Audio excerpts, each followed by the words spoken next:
অনেকেই আছেন যারা কেকে ডিমের ফ্লেভারটা পছন্দ করেন না। আজকের রেসিপিটা তাদের জন্য। আজকে আমি জেব্রা কেক তৈরি করছি চুলাতে, তাও আবার ডিম ছাড়া। আশা করছি রেসিপিটি ভালো লাগবে। আর কেকটা কিন্তু খুবই সফট হয়েছে। আজকের রেসিপি ফলো করে একটা সফট কেক বানিয়ে নিতে পারেন ডিম ছাড়াই। ডিম ছাড়া কেকের জন্য প্রথমে একটা বাটিতে নিয়ে নিচ্ছি হাফ কাপ টক দই, তারপর দিয়ে দিচ্ছি হাফ কাপ চিনি, 1/4 কাপ দিয়ে দিচ্ছি রান্নার তেল। এখন এই সবগুলো উপকরণ একসাথে খুব ভালো করে মিশাতে হবে। হাফ চা চামচ দিয়ে দিচ্ছি চকলেট এসেন্স, 1 কাপ দিয়ে দিচ্ছি ময়দা, হাফ চা চামচ দিয়ে দিচ্ছি বেকিং পাউডার। সবগুলো শুকনো উপকরণ একসাথে খুব ভালো করে মিশিয়ে নিতে হবে। আর এখানে কিন্তু কোনো রকম ইলেকট্রিক বিটারের দরকার নেই, একটা হ্যান্ড উইক্স দিয়ে খুব সুন্দর করে মিশিয়ে নিতে হবে।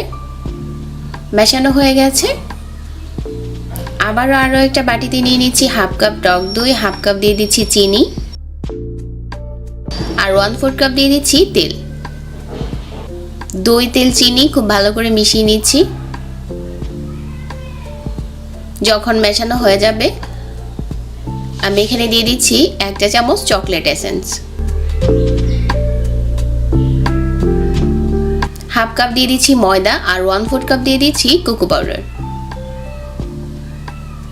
হাফ চা চামচ দিয়ে দিচ্ছি বেকিং পাউডার। এই শুকনো উপকরণটা চেলে খুব ভালো করে মিশিয়ে নিতে হবে।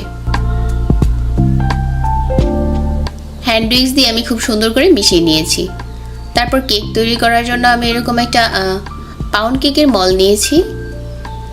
তারপর আমি প্রথমে দিয়ে দিচ্ছি হোয়াইট মিশ্রণ, তারপরে দিয়ে দিচ্ছি চকলেটে কোকো পাউডার মিশিয়ে যে মিশ্রণটা তৈরি করেছিলাম ওইটা 2 থেকে 2 চামচ করে করে দিয়ে দিতে হবে। আর খুব সুন্দর একটা র্যাক কিন্তু চলে আসবে।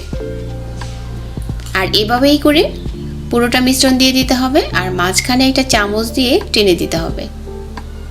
তারপর চুলায় একটা পাত্র বসিয়ে আগে থেকে আমি প্রিহিট করে নিয়েছি। আর 20 মিনিটের জন্য লো আর মিডিয়াম আঁচে বেক করছি। 20 মিনিট পর ঢাকনাটাকে সরিয়ে নিচ্ছি।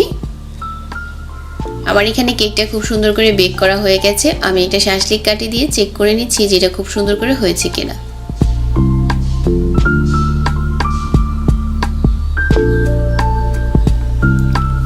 তো ডিম ছাড়াও অল্প সময়ে একটা কেক তৈরি করা যায়। যারা ডিমের ফ্লেভার খেতে পছন্দ করেন না, আজকের এই কেকটা তাদের কাছে খুব ভালো লাগবে।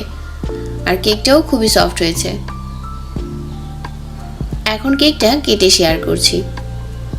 আশা করছি সব রেসিপির মতো আজকের রেসিপিটা সবার কাছে ভালো লেগেছে। সবাই অনেক ভালো থাকবেন। আজকে বিদায় নিচ্ছি।